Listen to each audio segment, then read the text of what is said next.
ఒక అన్సక్సెస్ఫుల్ అధికారికి విశాఖ ఉక్కు పగ్గాలు అప్పగించడానికి కేంద్రం సక్సెస్ఫుల్గా పావులు కదుపుతోంది. విశాఖ ఉక్కును నష్టాల ఊబిలో కూరుకుపోవడానికి కారకుడైన అప్పటి డైరెక్టర్ సక్సేనాకే తిరిగి ఉక్కు పగ్గాలు అప్పగించడానికి కేంద్ర ఉక్కు గనుల శాఖ నిర్ణయించింది. 2019లో విశాఖ ఉక్కును ప్రైవేటుకు కట్టబెట్టే కుట్ర కోణం ఇందులో స్పష్టంగా కనిపిస్తుంది. ఈ ఆపరేషన్ సక్సెస్ చేసేందుకే సక్సేనాను ఉక్కు నెత్తిన మోదీ సర్కార్ కూర్చోబెడుతోంది. దీనిపై ఏపీ ముఖ్యమంత్రి చంద్రబాబు నాయుడు కానీ, ఉప ముఖ్యమంత్రి పవన్ కళ్యాణ్ కానీ నోరు మెదపకపోవడం చూస్తుంటే ప్రైవేటీకరణకు వీరు కూడా సహకరిస్తున్నట్టే భావించాలి. సక్సేనాకు 2 నెలల పాటు విశాఖ ఉక్కు యాజమాన్య బాధ్యతలు అప్పగించేందుకు ఉక్కు గనుల శాఖ తెగ కష్టపడిపోతోంది. ఒక పక్క నవంబర్లో కొత్తగా నియమితులైన సీఎండీ శక్తిమణి పదవీ బాధ్యతలు తీసుకోనుండగా ఇప్పటి వరకు సీఎండీగా ఉన్న అతుల్ భట్ను ఆదరాబాద్రా సెలవుపై పంపారు. సక్సేనాకు 2 నెలల పాటు విశాఖ ఉక్కు యాజమాన్య బాధ్యతలు అప్పగించేందుకు ఉక్కు గనుల శాఖ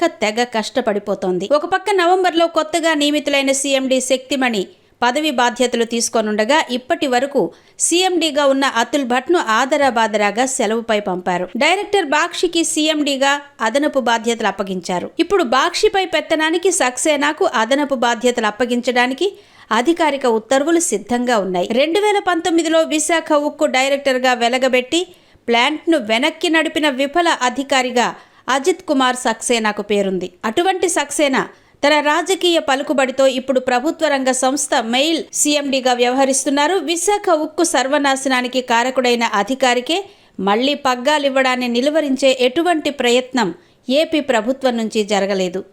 ఈ విషయంలో ముఖ్యమంత్రి చంద్రబాబు, డిప్యూటీ సీఎం పవన్ కళ్యాణ్ స్పందించాల్సిన అవసరం ఉంది. ఇంత జరుగుతున్నా విశాఖ ఉక్కు పోరాట కమిటీ గాని, యూనియన్ నాయకులు గాని మాట్లాడకపోవడం మరింత విచిత్రంగా ఉందని కార్మికులు వ్యాఖ్యానిస్తున్నారు.